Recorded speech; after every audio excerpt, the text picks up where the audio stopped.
Welcome back. আশা করছি আপনারা সকলেই ভালো আছেন। তো আজকের এই ভিডিওতে মূলত যে প্রবলেমটা নিয়ে কথা বলবো সেটা হচ্ছে, আমি যদি আমার ইউটিউব চ্যানেলে চলে যাই তাহলে এইখানে আমরা প্রথম যে টাইটেলটি দেখতে পাচ্ছি এটা কিন্তু সম্পূর্ণ ইংরেজি হয়ে গেছে, কিন্তু আমি যদি আপনাদেরকে দেখাই যে আমি যে কি টাইটেলটি দিয়েছিলাম এটা হচ্ছে এইটা, ওকে, বাংলা টাইটেল এবং ভিডিও বক্সে কিছু বাংলা লেখা আছে। যেহেতু আমরা বাংলাদেশি মানুষ, সেক্ষেত্রে বাংলা থাকাটা হচ্ছে স্বাভাবিক। তো এখন যেটা হচ্ছে, আমি ইউটিউবে আমি যে আপনাদেরকে বলছি টাইটেলটা এটা দেখতে পাচ্ছেন, village boys are not smart, অর্থাৎ এটা ট্রান্সলেটে অটোমেটিক ইংলিশ হয়ে যাচ্ছে। তো আপনি যখনই ভিডিও আপলোড করছেন অটোমেটিক্যালি সবার সামনে ইংরেজি চলে যাচ্ছে, বাংলা লিখলেও আপনি আপনার মতো করে বাংলা লিখতে পারছেন না, ওকে, মানে যেটা লিখছেন আপনি ট্রান্সলেট হয়ে যাচ্ছে।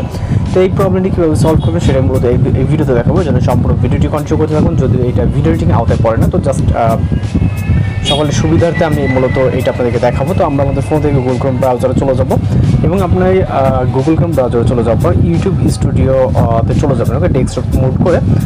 দেন আপনি আপনার অ্যাকাউন্টে যেহেতু আপনার ডিভাইস ডেস্কটপ বলেন অথবা মোবাইলের বলেন, যাই হোক, লগ ইন থাকবে। থাকার পর আপনি ইউটিউবে যাওয়ার পর youtube.com লিখে ইউটিউব স্টুডিওতে চলে আসবেন, ওকে। আমি জাস্ট এটা দেখেন, আপনারা যারা ইউটিউব চ্যানেল ক্রিয়েট করছেন সকলে এই বিষয়টা জানেন। আমি জাস্ট পরবর্তী দেখাবো। এরপর আমরা এখানে এইরকম অপশন, অর্থাৎ প্রথমে হোম পেজে থাকবে, থাকার পর তো এইখান থেকে নিচে সেটিংস অপশনটি দেখতে পাচ্ছেন। আমি যদি কিছুটা জুম করি, ওকে, এখানে অবশ্যই ডেস্কটপ সাইট করে নেবেন। থিওটা এখানে ক্লিক করে এখান থেকে আপনি ডেস্কটপ সাইটটা এনেবল করে নিলে আপনি জুম আউট জুম ইন করতে পারবেন এবং এখান থেকে সেটিংস অপশনে ক্লিক করবেন। এরপর আপনার এইরকম অপশন আসবে, এখানে আপনার জেনারেল চ্যানেল আপলোড ডিফল্টস, ওকে। তো আমরা এখানে আপলোড ডিফল্টস নামে যে অপশন দেখতে পাচ্ছি এটার উপরে ক্লিক করবো। এটার উপরে ক্লিক করার পর এখানে বেসিক, অ্যাডভান্স, দেন মনিটাইজেশন, এখান থেকে আমরা অ্যাডভান্স অপশনে ক্লিক করবো। অ্যাডভান্স অপশনটি ক্লিক করার পর আপনার এইখানে যে অপশনগুলো দেখতে পাচ্ছেন এখানে অটোমেটিক ডাবিং, ওকে। এই যে মূলত প্রবলেমের জিনিসটা হচ্ছে এইখানে।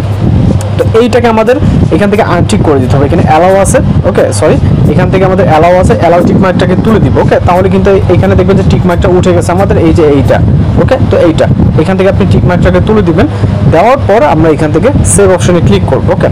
জাস্ট আমরা সেভ অপশনে ক্লিক করলাম। তাহলে এটা আমরা যদি এখন গিয়ে দেখি, আমাদের সেটিং অপশনে চলে যাবো, আপলোড ডিফল্টসে চলে যাবো এবং এখান থেকে আমরা অ্যাডভান্স অপশনে চলে যাবো। দেন এইখান থেকে আমাদের কিন্তু টিক চেক মার্কটা উঠে গেছে, ওকে। তো এইভাবে আপনি এখন পরবর্তী যে ভিডিওগুলো আপলোড দিবেন সেগুলো কিন্তু অটোমেটিক্যালি আর যে ইংলিশ ডাবিং হবে এরকমটা এই প্রবলেমটা আর হবে না, এবং পূর্বে যেগুলো ছিল আপনি এগুলোকে ঠিক করে নিতে পারেন, ওকে। আর আশা করা যায় আপনাদের সকলের যে প্রবলেমটা এটা মূলত সলভ হয়ে গেছে। এটা অনেকেরই প্রবলেম হচ্ছে, টাইটেল অটোমেটিক ইংরেজি হয়ে গেছে বাংলা লিখলেও। তো যদি আপনাদের ভিডিওটি উপকার আসে অবশ্যই চ্যানেলকে সাবস্ক্রাইব করে দেবেন। দেখা হচ্ছে পরবর্তী কোনো ভিডিওতে। ভালো থাকবেন, সুস্থ থাকবেন।